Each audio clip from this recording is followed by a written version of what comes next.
Hi, welcome to the Canadian City and Southern Model Railroad.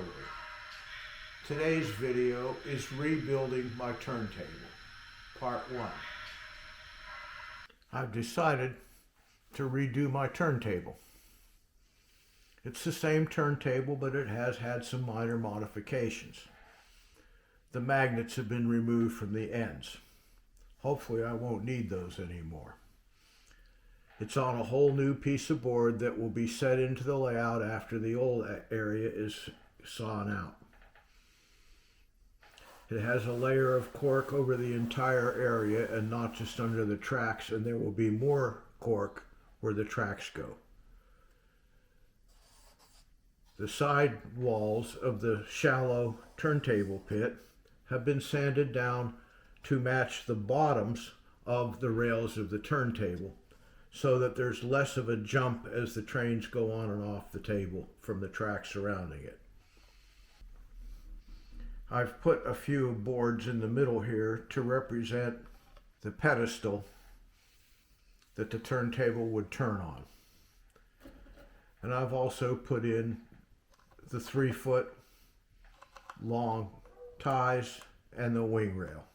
I've replaced the 3-volt 1 RPM large DC motor with a stepper motor, and I'm controlling it with a combination stepper motor controller driver board.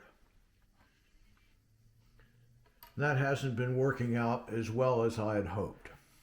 On the back of the control unit there's 3 little switches. I've set them all to their off position, and this gives the maximum number of steps that the motor takes to do a circle. And over here there's a variable resistor which I turned until the motor just barely ran, so that it's drawing the least amount of amperage and will run the coolest. I've played around with all kinds of different settings on this thing, trying to find a number that would represent a 180-degree turn, since that's the most common way I'll be using the turntable, is to reverse the directions of my locomotives. But I still wanted it to be able to stop at certain positions for parking locomotives and to run into the engine house once that's all installed on this piece of new wood, which will then get put into the layout. I want to get that all running and perfected before it goes into the layout while it's still easy to work on. I'll also finish the superstructure of the turntable to make it into the A-frame that it's going to be eventually.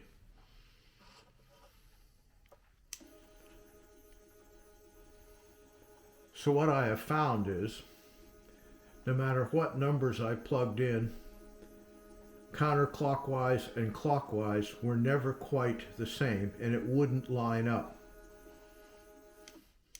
So I've decided to use it the way the old motor works, at least temporarily, and just stop it when I think it's lined up, or when it looks like it's lined up.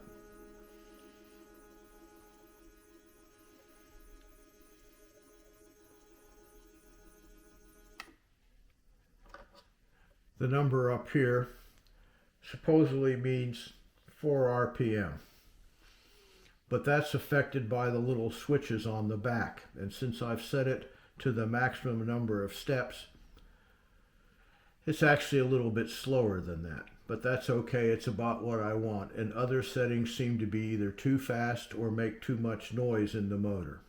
So for now, this is how I'm going to do it. I'm going to go ahead and complete the project this far, and then I'll worry about perhaps adding an Arduino or something like that, and some controls to get it to go more precisely to any particular position.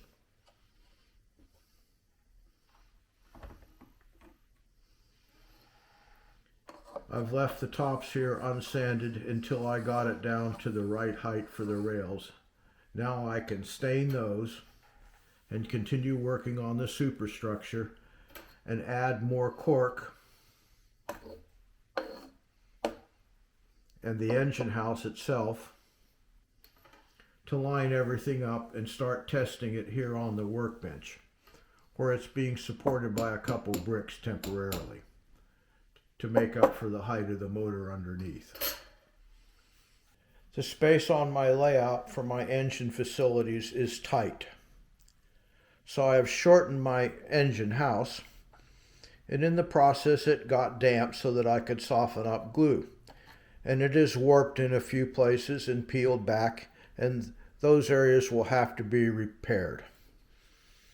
The engine house walls and roof and floor have also been separated so that I can repair and mount those separately. This cutout is for the engine house pit, and it's wider and slightly angled towards the back to allow me to position the engine house and move it around a slight bit as necessary to make sure that when everything's in its final stages, the engine house lines up with the turntable precisely. All the rest of the cork road bed for the ties and rail has been pinned down, and the glue's now dry and I can move on. The next step will be to put a little bit of cork around the circumference of the turntable pit for a walkway to Armstrong the turntable around. The two circular layers of cork have been put around the outside of the turntable pit to form the walkway, and they're pinned down while the glue dries. The edges of the cork roadbed have been sanded to a bevel. The bottom of the turntable pit has been painted with the same paint that I used to paint my fascia board, which is close to the color of the cork. That's been sprinkled lightly with some fine ballast to cover the wood portion of the bottom of the turntable pit. Later on, I'll finish ballasting and blend it all together. I put some glue along the edges of the roadbed, and I'm going to sprinkle the excess that I saved when I sanded the bevels along the edge to further blend the roadbed in with the surrounding landscape and to shallow out the edges. I've done the same around the walkway around the turntable pit. So now, before the glue dries, I'll sprinkle in the excess, now crumbly cork to blend that all in, and that will reduce the sound around the turntable area. The ties have been glued down and the rails have been spiked down, and the floor of the engine house has been repaired and glued in place, and the rails have been put in place. Now, I tested all this yesterday, and although I had something similar on the old layout, I've decided to make a change. This curve is just too tight a radius, and the engine doesn't want to back on evenly. And this one is even tighter, but I had meant to use it primarily for storage anyway, but I still think I'm going to modify it. I also did some testing yesterday, but this morning, due to the fact that the turntable itself is made out of balsa wood,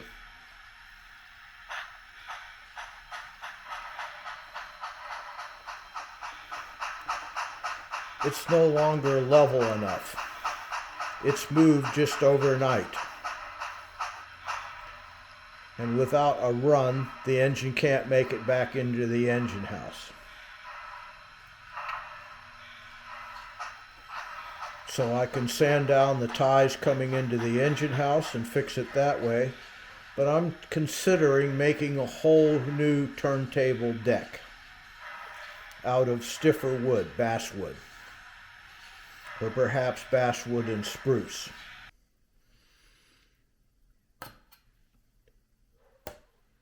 The two curved sidings have been straightened out. An entire new deck to the turntable has been built and mounted, and it's all hooked up, ready to go. The only rails left to put down are the rails coming into the turntable, and they'll come in off the rest of the layout when I remove the old turntable. I've also put nut bolt washer castings on the deck of the bridge and drawn the plans for the superstructure of the bridge, which I'll put in place once it's firmly attached to the layout. Well, the turntable area has been glued down in place of the original on the section that's the Canadian city. Fortunately, this section is the shortest because of the doorway, so it can be lifted out completely and worked on at the workbench more easily than the other three sections. So the other day I did that and glued it in place and did all the wiring underneath, similar to what I showed earlier in the video, but permanently.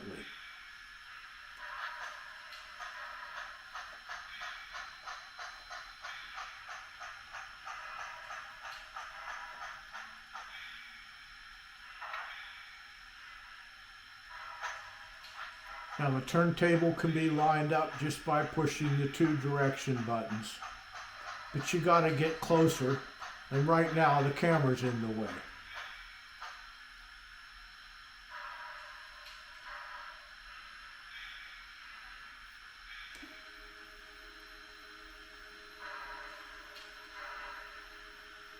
But all of the tracks have been checked and they all work, provided it's properly lined up.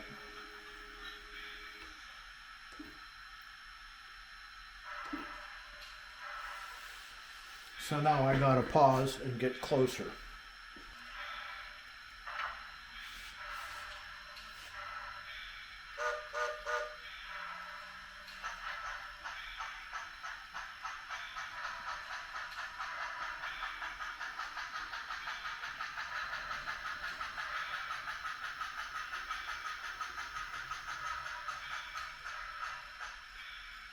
Thanks for watching.